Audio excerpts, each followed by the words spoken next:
Hello YouTube and welcome back to another Dare to Game video. Today we're playing Mount and Blade Bannerlord and we're going to be going through the top 5 best Khuzait wives that you can marry in the game. And now this is a whole series of videos, so if you're looking for a different faction like the Empire or Britannia or the Azrai or something like that, I've got other videos out on the channel already covering those ones, so check those out. But today we're going to be looking at the 5 wives that I find are the best, or the 5 marriageable females in the Khuzait territory or in the Khuzait culture that you can marry. And so just before we jump into that, there is a quick disclaimer. If you're, like the points of this video is focused on people who are playing as men looking to marry women.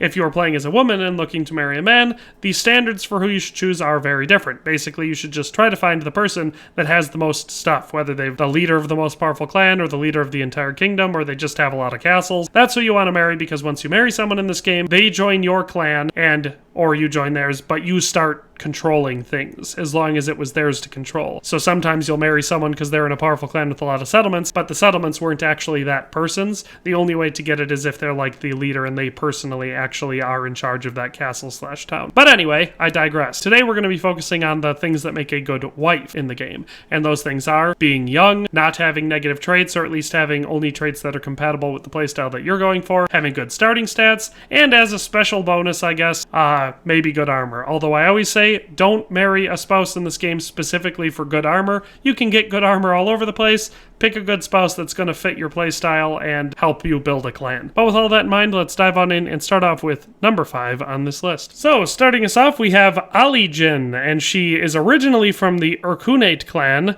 but of course, I married her in this playthrough, so she is now part of the Mongol clan, which of course, you might be able to tell the historical influence I'm drawing off of for that. But she is a solid wife option. Now, mind you, she doesn't start off as a warrior, so she doesn't have any over-the-top armor or weapons, or she doesn't have any crazy combat skills or anything like that starting off, really just that 100 riding. But she does start off with very solid governing skills. Now you can see that her steward is quite a bit higher, but that's because she's governing my settlement and she's leveled up from that. But she does start off with relatively high steward and charm and then pretty decent trade, which makes her a very good governor, which is why I like her so much and why I placed her here on the list.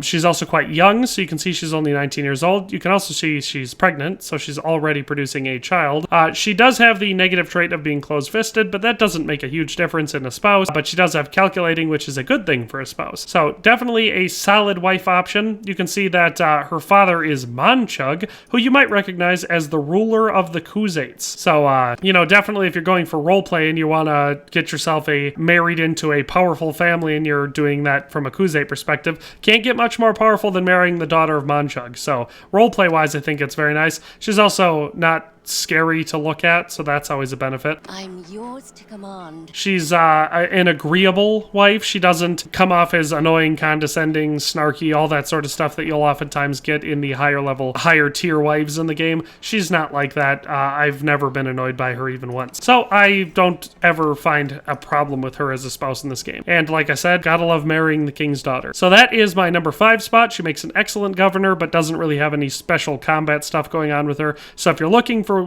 someone to lead your war party or to be a warrior in your party, she definitely is not going to be your top tier option. So let's move on to number 4. So next up at number 4, we have Khuzait, who is a member of the Koltit, a noble family of the Khuzaits. She has a reputation of being conventional, which is always good. I find that the conventional trait is one of the best things to look for when you're trying to find a spouse in the game, because typically speaking, it's just going to play off as very neutral, which is good. That's what you want. If they've got strong things swinging in one way or the other, it can oftentimes screw things up. As far as the clan she's from, Koltit, it is a smaller, weaker clan. They're clan tier 3. They don't have a lot of strength. They do start off with 2 castles, but no towns. So I find her to be relatively easy to marry. It's not too hard to convince Kanujan to offer her hand in marriage. So that's one thing to look for. Outside of that, she's nice and young starting off because she's 20. Like I said, she does have the cautious trait, which can be negative if she's leading a war party, but in my opinion, as a governor and a wife, it's a pretty good trait. Outside of that, you can see for starting skills, nothing special for combat. We have 100 for riding, but nothing crazy there. But our governing skills are all quite good. So trade is over 100 and steward is up at 122, and then charm is at 60. So all of that together means she's a great governor. And if you combine that with the fact that she is conventional and quite young, she makes a very good wife. So if you want a wife that you're going to marry, have in charge of your town, and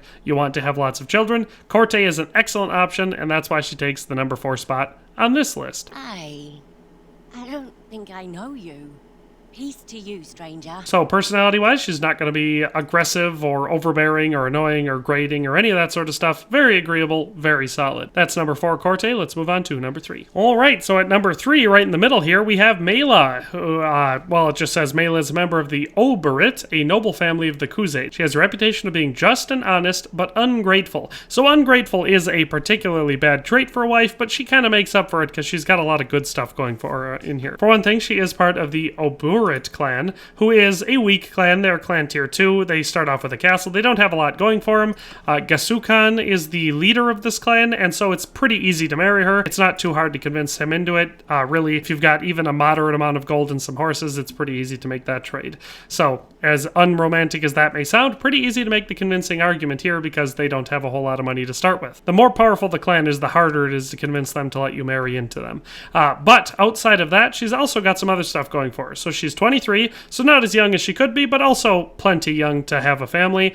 She is close-fisted, but she is honest, which is also great. As far as her skills starting out, she's got solid skills across the board. You can see we have leadership and tactics both up at 80, so she makes a passably competent war party leader, so she's pretty good at that. Her personal combat skills, 120 for riding, 80 for polearms, 105 for bow, 90 for one-handed, 60 for two-handed. All of those are solid and mean that she makes a pretty good warrior in her own right. And her governing skills are also quite good. So Steward at 140 is excellent, Trade at 122 is very good, and Charm at 80 is pretty decent. So it's not up to 100, but it's solid. So she is another spouse candidate that should always be considered because she's very balanced across the board. She can make a very good warrior for your party, she can make an excellent general leading a war party, or she can make a fantastic governor governing your settlement. And because she's young and doesn't have anything terribly negative going on about her, she also can produce quite a few children for your clan if you've got her governing a settlement and, you know, you follow the process to make sure you have children. So very, very well balanced. I think she's super underrated, but she's one of the best spouses in the game, and she takes the number 3 spot, at least in my opinion, for Khuzait spouses.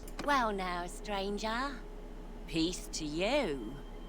What is your name? All right, coming in at the number 2 spot, we've got Abagai, who is a lot of people's favorite spouse in the entire game. She's personally not mine, but I do see that she is quite good for a lot of reasons. So just starting us off, up in the description says, Abagai is a member of the Arkit, a noble family of the Khuzaits. She has a reputation of being brave, but headstrong. I personally don't find headstrong characters in this game to be much fun to interact with. As far as the clan she's from, the Arkit, they are tier 5, so quite strong amongst the Aserai. They're led by Tulag, who is a pretty available or like a pretty competent military commander. Their clan is strong, but it's also not ridiculously high level, so it's possible to get into his good graces and convince him to let you marry his daughter. But yeah, as far as Abagai is concerned, she definitely has a lot of positive things about her. For one thing, she is only 24, so plenty young to start a family. She's daring, so daring and impulsive, so definitely an interesting character to have fighting on your side.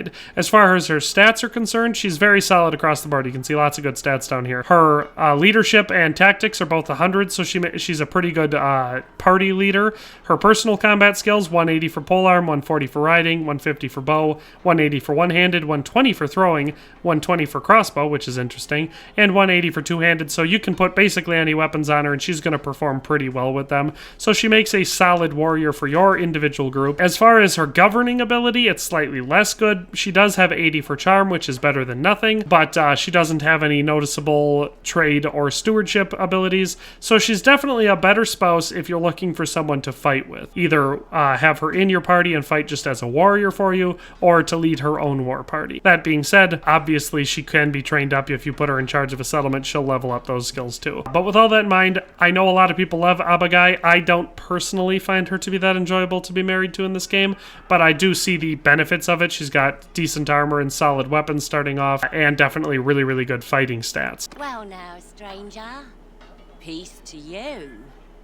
What is your name? All right, and finally at number 1 we have Yana, and she is a member of the Khergit, a noble family of the Khuzait. She has a reputation of being fierce and cruel. So I find she's one of my personal favorites for a lot of reasons. So for one thing, the Khergit, the clan she's a member of, if you played Mount and Blade Warband, they'll sound familiar because the steppe culture, the Turkic people in Warband are called the Khergits. So clearly the Khuzaits fall prey to the Khergits at some point, who take over and, lead in their own right. Which is why I always like allying with them because it's a direct tie back to Warband. So that's just a roleplay perspective. But Yana's got a lot of strengths going for her. So she's fierce and cruel, so if you're playing as kind of a raider type character, which I like to if I'm playing as the, as a Khuzait character, because it's the most fun, then she's definitely a good wife for that because she's not going to throw a fit if you go and raid some settlements and pillage and plunder. As far as other stats though, she's calculating and daring, so she makes a pretty solid commander there. And again, she is cruel. Her skills starting off are all quite good, which is what makes her my favorite as far as the Khuzait spouses. She starts off with 141 for Steward, which is excellent, 60 for Charm, which is okay,